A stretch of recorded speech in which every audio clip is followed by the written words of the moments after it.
नमस्कार. मी आज तुम्हा सर्व लहान थोर श्रोते मंडळींना भारतीय पंचांगाविषयी माहिती देणार आहे. आधी पंचांग म्हणजे काय? पंच अंग, ज्यामध्ये तिथी, वार, नक्षत्र, करण आणि योग यासंबंधी माहिती दिलेली असते. चैत्रापासून फाल्गुनापर्यंतच्या सर्व महिन्यांच्या तिथी दर्शवलेल्या असतात आणि अनेक सणवारांची पण त्यात माहिती असते. रोजचा चंद्रोदय, चंद्रास्त, सूर्योदय, सूर्यास्त यांची माहिती पण त्यात आपल्याला मिळते. असं हे जे पंचांग आहे, भारतीय पंचांग, त्याचा पहिला भाग म्हणजे तिथी. या तिथी 15-15 दिवसाचा एक पक्ष असतो आणि प्रतिपदेपासून पहिला पक्ष असतो तो पौर्णिमेपर्यंतचा 15 दिवसाचा. त्याला शुक्ल पक्ष किंवा शुद्ध पक्ष असं म्हणतात. आणि हे नाव देण्याचं कारण, या 15 दिवसात चंद्र कलेने वाढत जातो म्हणून तो शुक्ल पक्ष. दुसऱ्या 15 दिवसाचा शेवटचा दिवस असतो अमावस्या. या 15 दिवसात चंद्र कलेने कमी होतो आणि अमावस्येच्या दिवशी तर चंद्र दिसतच नाही असं म्हटलं तरी चालेल. याच्यामागे भौगोलिक कारणं आहेत, ते तुम्ही भूगोल शिकत असताना शिकलेले आहातच, की पृथ्वीचं सूर्याभोवती भ्रमण आणि चंद्राचं पृथ्वीभोवती भ्रमण, यामुळे हे असं होतं. आता पंचांगात तिथी असतात हे आपण पाहिलं. दुसरे वार हे तुम्हाला सगळ्यांना माहीत आहेत. सोमवारपासून रविवारपर्यंत. आपण मराठी महिन्यांची सुरुवात सोमवारनी होते, इंग्रजी महिन्यांची सुरुवात रविवारनी, संडे मंडे अशी होते. तर आता हे वार असतात. त्यानंतर नक्षत्र ही एकंदर 27 असतात आणि अभिजित नावाचं 1/4 प्रहराचं 28वं नक्षत्र असतं. साधारण एका महिन्यात 2.25 नक्षत्र त्यांचा प्रभाव असतो. म्हणूनच नक्षत्र 27 आहेत आणि महिने 12 आहेत.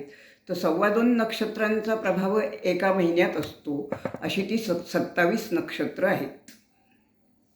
ही अश्विनी या नक्षत्राच्या नावानं सुरुवात होते आणि अभिजित हे छोटंसं 28वं नक्षत्र, की जे 365 दिवसांचा हिशोब करण्यासाठी म्हणून छोटंसं नक्षत्र ठेवलेलं आहे, हे अभिजित नक्षत्र, याच्या सह धरलं तर 28 नक्षत्र असतात. आता या नक्षत्रांचा महिन्यांच्या नावाशी खूपच संबंध असतो. म्हणजे आता अश्विनी नक्षत्र, तर अश्विन महिन्यावर या नक्षत्राचा प्रभाव असतो जास्त करून. याप्रमाणे नक्षत्रांच्या प्रभावाप्रमाणे त्या महिन्यांची नावंसुद्धा ठरलेली आहेत. उदाहरणार्थ, चैत्र महिना चित्रा नक्षत्राचा प्रभाव, वैशाख महिना विशाखा नक्षत्राचा प्रभाव, ज्येष्ठ महिना तर ज्येष्ठ नक्षत्राचा प्रभाव, आषाढ महिना यामध्ये पूर्वाषाढ आणि उत्तराषाढा या 2 नक्षत्रांचा प्रामुख्यानं प्रभाव असतो. असे ही महिने आणि त्यांची नक्षत्र यांची सांगड घालण्यात आलेली आहे. आता यानंतर आपण पाहणार आहोत करण. ही करणं 11 असतात. त्यांची नावं मी नुसती आत्ता सांगते, तुम्हाला ती काही पाठ असण्याची गरज नाही.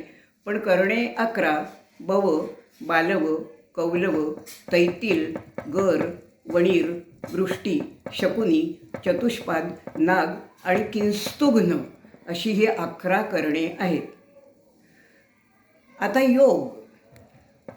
योग हे आनंदादी योग त्याला म्हणतात. कारण त्याचं आनंदादी योग म्हणजे आनंद या नावाने सुरू होणारे योग. असे योग वर्षभरात 60 योग असतात. यांची माहिती क्रमवार कुठे ना कुठेतरी आपल्याला मिळते. आत्ता आपल्याला या 60 योगांची नावं माहीत असण्याची गरज नाही. पंचांगात प्रत्येक महिन्यात त्या योगाचं नाव दिलेलं असतं. आता हे तिथीवार नक्षत्र करण योग यांची 5 अंगांची माहिती आहे, म्हणून ते पंच अंग. आणि कसला कसला या पंचांगात उल्लेख असतो तर गण, गोत्र, प्रवर. त्यानंतर गण म्हणजे ते नक्षत्र क्रूर नक्षत्रावर असेल तर साधारणपणे त्या व्यक्तीचा राक्षस गण धरला जातो. शुभ नक्षत्रावर जन्मलेली व्यक्ती ही देवगणाची समजली जाते आणि सर्वसामान्य नक्षत्रावर जन्मलेली व्यक्ती ही मनुष्यगणाची असते. यावर सुद्धा माणसांचे स्वभाव, त्यातला धीटपणा, शौर्य हे गणांवर सुद्धा अवलंबून राहतं. साधारण देवगणाची माणसं ही आपला मार्ग बरा आपण बरे अशा साध्या सरळ स्वभावाची असतात. राक्षसगणाची माणसं शूर असतात, सज्जन असतात, पण ज्याला डॅशिंग म्हणतात, वेळ आली तर टक्कर द्यायला राक्षसगणाचा मनुष्य कमी करत नाही. आणि मनुष्यगणाची माणसं मात्र भित्र्या स्वभावाची साधारणपणे आढळतात. तर यामध्ये लग्न करताना सुद्धा मनुष्यगण आणि राक्षसगण यांचा विवाह करू नये असं आपलं ज्योतिषशास्त्र सांगतं. आणि देवगण आणि राक्षसगण एक वेळ चालतो, पण मनुष्यगण आणि राक्षसगण म्हणजे एकाचा मनुष्यगण आणि एकाचा राक्षसगण असं पाहू नये असं आपलं भारतीय ज्योतिषशास्त्र सांगतं. आता यामध्ये गणानंतर येतं गोत्र. गोत्र ही कशावर अवलंबून आहेत तर प्राचीन काळी ऋषीमुनी हे सर्व व्यवसायाच्या, सर्व वर्णाच्या लोकांना ज्ञान देत असत. आता यातली गोत्रसुद्धा साधारणपणे ब्राह्मण जातीत जे जन्माला आलेले आहेत त्यांची गोत्र ही अनुवंशानं असतात आणि क्षत्रिय आणि वैश्यांची गोत्र ही शिष्य परंपरेने असतात. म्हणजे जे गुरुचं गोत्र तेच त्याच्या शिष्यांचं आणि परंपरेने ते संपूर्ण पिढ्यानुपिढ्या तेच गोत्र सुरू राहतं. आता गोत्रानंतर येतात प्रवर. आता उदाहरणार्थ एकाचं आहे शांडिल्य गोत्र. तर काहींचे त्रिप्रवरी असतात काही जण आणि काही पंचप्रवरी असतात. त्रिप्रवर म्हणजे काय तर आता शांडिल्य गोत्राचे प्रवर आहेत शांडिल्यासित देवलेती. आता माझं माहेरचं आडनाव आहे रिसबूड. तर आमचं सांगायचं झालं तर मी काय माझी ओळख करून देणार, शांडिल्यासित देवलेती त्रिप्रवरान्वित शांडिल्य गोत्रोत्पन्ना ऋग्वेदांतर्गत आश्वलायन सूक्त शाकल शाखाध्यायी अमुक देवीहम अशी माझी ओळख असते.